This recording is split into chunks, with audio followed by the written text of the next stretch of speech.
بسم الله الرحمن الرحيم. عما يتساءلون عن النبأ العظيم الذي هم فيه مختلفون. كلا سيعلمون ثم كلا سيعلمون.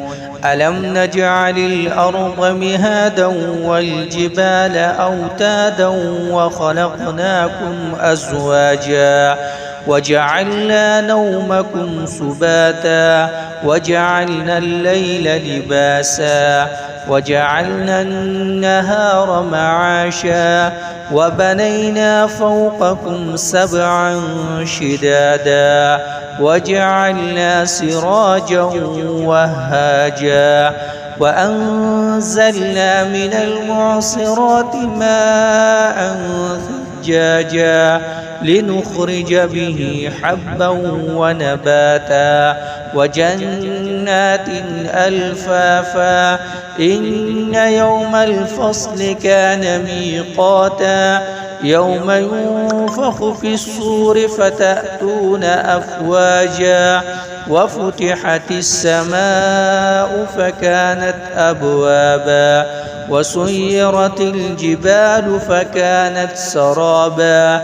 إن جهنم كانت مرصادا للطاغين مآبا لابثين فيها أحقابا لا يذوقون فيها بردا ولا شرابا إلا حميما وغساقا جزاء وفاقا. إنهم كانوا لا يرجون حسابا وكذبوا بآياتنا كذابا وكل شيء أحصيناه كتابا فذوقوا فلن نزيدكم إلا عذابا.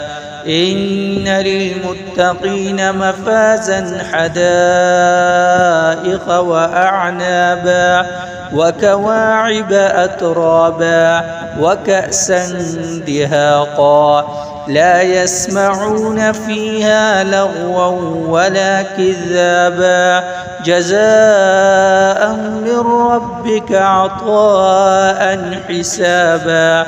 رب السماوات والأرض وما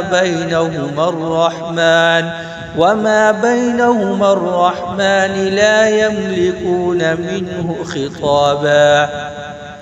يوم يقوم الروح والملائكة صفا لا يتكلمون إلا من أذن له الرحمن وقال صوابا.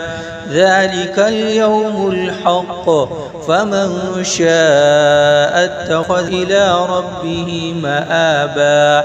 إنا أنذرناكم عذابا قريبا يوم ينظر المرء ما قدمت يداه